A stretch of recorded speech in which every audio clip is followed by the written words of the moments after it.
Hello, আসসালামু আলাইকুম সবাইকে। আশা করি আপনারা সবাই ভালো আছেন। আপনারা আশেপাশে যখন কোনো বিল্ডিং তৈরি করবে, তখন খেয়াল করে দেখবেন যে ওই বিল্ডিংটা তৈরি করার পূর্বে আপনার যে বেসটা থাকে বিল্ডিং এর ভিত্তিটা খুব কঠিনভাবে তৈরি করে। বেসটা অনেক স্ট্রং ভাবে তৈরি করে। তার কারণ ওই বেসটা যত স্ট্রং হবে, বিল্ডিংটা তত বেশি ওর লংজিভিটি বাড়বে। ওই বিল্ডিংটা ততদিন ভালো থাকবে। কোনো ভূমিকম্পে ওই বিল্ডিংটার কোনো ক্ষতি হবে না। বিল্ডিংটা অনেক ভালো থাকবে। যার কারণে ওই বেসটার তৈরি করার সময় সবাই অনেক ভালোভাবে তৈরি করে। বাচ্চাদের ক্ষেত্রে এই সেম জিনিসটা এপ্লাই হয়। তার কারণ হচ্ছে বাচ্চাদের বেসটাও যত বেশি স্ট্রং হবে, তাদের ফিউচারটা তত বেশি সিকিউর হয়। তার কারণ বেস লেভেলে তারা যেটা শেখে তারা ওইটাই মনে করেন আপনার ভবিষ্যতে কাজে লাগায়। আপনি নর্মালি একটা জিনিস চিন্তা করে দেখেন যে আমাদের দেশের যে স্কুলগুলা আছে, স্কুলগুলাতে কি শেখানো হয়? গভর্নমেন্ট স্কুলগুলোর কথাই বলি। গভর্নমেন্ট স্কুলগুলো, আমি নিজে গভর্নমেন্ট স্কুলের একজন স্টুডেন্ট ছিলাম। গভর্নমেন্ট স্কুলগুলোতে কি শেখানো হয়? গভর্নমেন্ট স্কুলে আমরা স্কুলে যাই কেন? আমরা স্কুলে যাই হচ্ছে পড়ালেখা শেখার জন্য। এখন স্কুলে যাওয়ার পরেও যদি আমার বাসায় ২টা টিচার রাখা লাগে, ২টা কোচিং করা লাগে, ২টা স্কুলে টিচারের কাছেই কোচিং করা লাগে, তাইলে আমার স্কুলে যাওয়ার কি দরকার? আমি ডাইরেক্ট টিচারদের কাছে পড়ি আর কোচিং করে এসএসসি পরীক্ষা দিই। আমার তো দরকার নাই স্কুলে যাওয়ার। স্কুলে আমি কেন যাইতেছি? ফর্মালিটি মেইনটেইন করার জন্যে? সার্টিফিকেটটা ওইখান থেকে দিবে বলে ওইখানে ভর্তি হওয়াটা জরুরি, এইজন্য আমরা স্কুলে যাই। তাছাড়া স্কুলে আমাদের কিছুই শিখাইতে পারে না। স্কুল লাইফটা আমাদের বাচ্চাদের জন্য অনেক ইম্পর্টেন্ট। বিশেষ করে মনে করেন যারা একটুখানি মেন্টালি উইক থাকে, বিশেষ আর ব্রেন যাদের একটুখানি ব্যাক বেঞ্চার টাইপের ব্রেন থাকে যাদের, তাদের জন্য স্কুল লাইফটা অনেক ইম্পর্টেন্ট কনফিডেন্স গ্রো করার জন্য। কিন্তু আমাদের টিচাররা এই ব্যাক বেঞ্চার্স যারা থাকে তাদের কনফিডেন্সটাকে কিভাবে ধ্বংস করা যায় সেটা খুব ভালো জানে।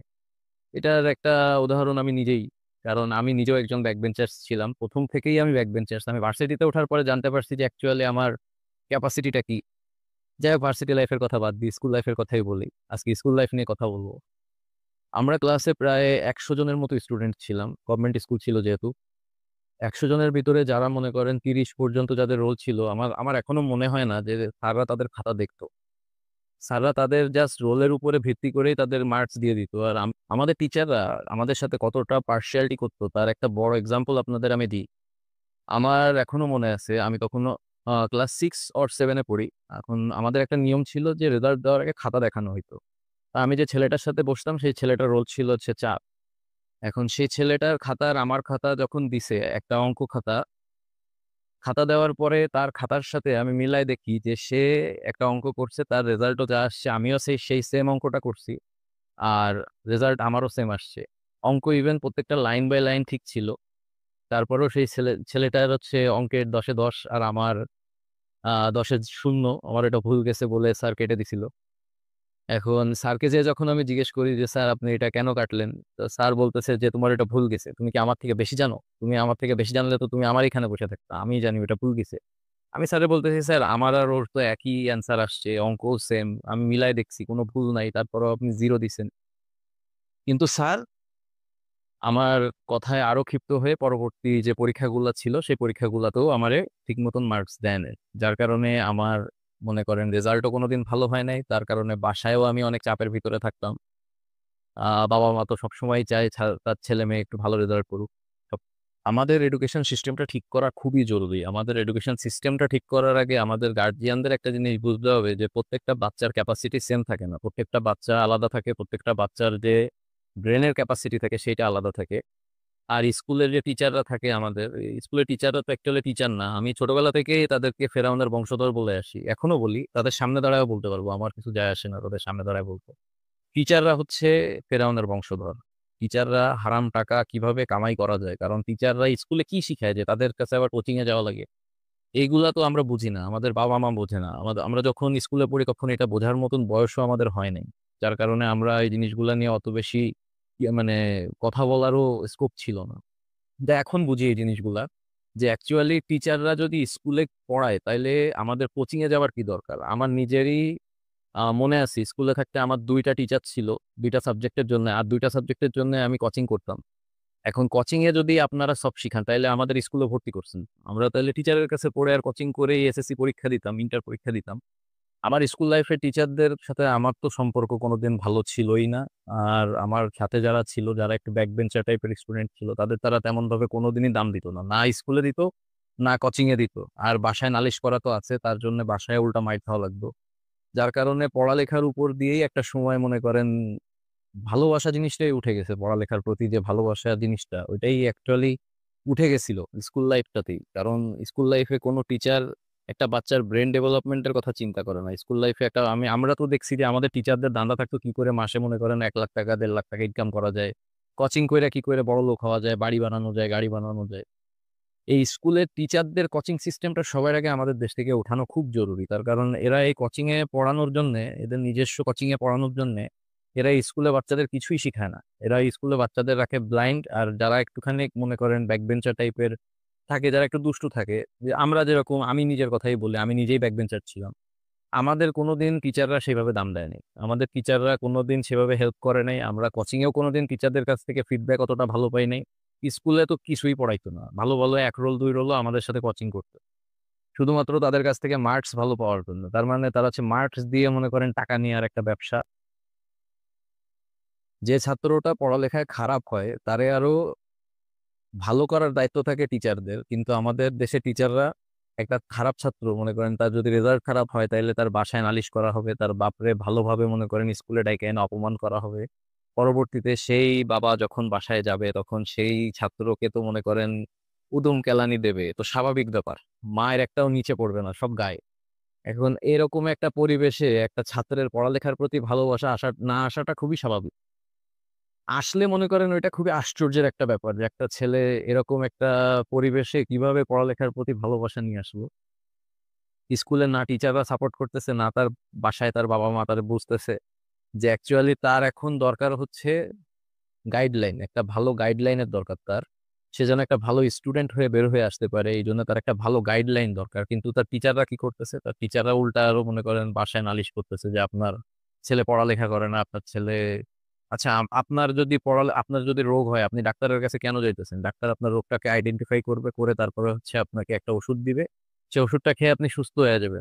আমরা স্কুলে তো টিচারদের কাছে বাচ্চাদের ওই জন্যই পাঠাই নাকি, যে টিচাররা একটা বাচ্চার যে উইক পয়েন্ট গুলো সেই পয়েন্ট গুলাকে ডেভেলপ করে তারপরে হচ্ছে তাদেরকে একটা ভালো স্টুডেন্ট হিসেবে তৈরি করবে। কিন্তু আমাদের দেশের টিচারদের ভিতরে আমি একটা টেন্ডেন্সি বেশি দেখি যে রেজাল্ট খারাপ হইলে তারা মোটামুটি প্রথমে গার্জিয়ানকে কল করবে। গার্জিয়ান প্যারেন্টস টিচার মিটিং, যেটা প্যারেন্টস টিচার মিটিং এ তার মনে করেন সেই দুর্বল বাচ্চাটার বাবা মাকে জঘন্যভাবে অপমান করা হবে। তারপরে ওই বাচ্চার বাবা মা যখন বাসায় আসবে এসে ওই বাচ্চাটারে মনে করেন বেধড়ক মার মারবে। এটা তো আমরা দেখে আসছি, আমাদের নিজেদের সাথেও হয়েছে এগুলো অনেক। কিন্তু এর ফলে ওই বাচ্চাটার পড়ালেখার প্রতি কোনো ভালোবাসা থাকে না। আমাদের নিজেরই ছিল না, আমি নিজে ব্যাকবেঞ্চার ছিলাম। আমার মনে করেন পড়ালেখা আমার অতটা ভালো লাগতো না। ইন্টার পর্যন্ত আমি পড়ালেখা করছি শুধুমাত্র বাসার চাপে পড়া, পড়ালেখার প্রতি কোনোদিন কোনো ইন্টারেস্টই জাগে নাই। এটার জন্য একমাত্র দায়ী হচ্ছে বর্তমান এডুকেশন সিস্টেম, আমাদের টিচাররা যারা হচ্ছে স্কুলে পড়াইতে না, স্কুলে হচ্ছে কোচিং এর পাবলিসিটি করতে যায় যে তারা বাসায় কোচিং করায়, আপনারা আমাদের কোচিং এ আসেন, আপনাদের প্রচুর পরিমাণে আমরা এখানে পড়ালেখা করাবো। কিন্তু অ্যাকচুয়ালি কোচিং এ গেলেও ভালো ছাত্রদেরকেই প্রায়োরিটি বেশি দেওয়া হয়, খারাপ ছাত্রদেরকে অতটা প্রায়োরিটি দেওয়া হয় না। আর বাসায় তো মনে করেন দুইটা স্যার যদি রাখা থাকে, দুইটা স্যার একই সাবজেক্টের জন্য কোচিংও করতেছি, একই সাবজেক্টের জন্য বাসায় টিচারও রাখতেছি, তাইলে আমার স্কুলে কি করায়? স্কুলে কিছুই করায় না। স্কুলে খালি টিচাররা যায় বেতন নেওয়ার জন্য, তাছাড়া আর কোনো কারণে যায় না। আমাদের দেশের এই স্কুল লেভেলের এডুকেশন সিস্টেমটা যদি কোনোভাবে ডেভেলপ না করা যায় তাহলে আপনি যতই কলেজ লেভেলের মানে তারপরে যে অ্যাডভান্স লেভেলের এডুকেশন আছে সেটাকে আপনি ডেভেলপ করেন না কেন, আপনার ছাত্রদের ভিতরে কোনো ইমপ্রুভমেন্ট আসবে না। স্কুল লাইফে টিচারদের আগে, আমার মনে হয় টিচারদের আগে সব থেকে বেশি শিক্ষা অর্জনের প্রয়োজন, কারণ টিচাররা নিজেরাই জানে না যে তারা স্কুলে কি করতে যায়। আমার তো মনে হয় টিচাররা স্কুলে যায় হচ্ছে তাদের কোচিং এর পাবলিসিটি করার জন্য, তারা তাদের বাসায় কোচিং আসে এটা ছাত্রদের জানাইতে যায় আমরা তাদের এখানে পড়তে যাব, তাদের প্রতি মাসে মানে তাদের বেতনের সাথে এটা একটা সাইড ইনকাম, তারা বাড়ি গাড়ি করবে, বড় লোক হবে। এই জন্যে আমাদের দেশে টিচাররা হচ্ছে স্কুলে টিচারের জন্য অ্যাপ্লাই করে। বাচ্চাদের পড়ালেখা শেখানোটা তাদের কাছে অতটা ইম্পর্টেন্ট না, তার কারণ তারা বাচ্চাদের যদি পড়ালেখা শিখায় তাহলে একটা বাচ্চা কেন বাসায় দুইটা টিচার রাখা লাগবে, 3টা কোচিং এ যাওয়া লাগবে? স্কুলেই তো আপনি সবকিছু শিখাইতে পারেন, পারেন না? আমি ভার্সিটিতে ওঠার পরে আমার তো কোনো টিচার লাগেনি। আমি ইউনিভার্সিটিতে ওঠার পরে আমার ক্লাসে আমাদের যেটুকু শেখানো হইতো আমরা ওইটুকের উপরে ফোকাস করতাম, আমরা ওইটা ভালোভাবে পড়তাম, পড়ে ওইটা দিয়ে ওইটার উপরেই পরীক্ষা দিতাম, রেজাল্টও ভালো হইতো, টিচাররা অ্যাপ্রিসিয়েট করতো।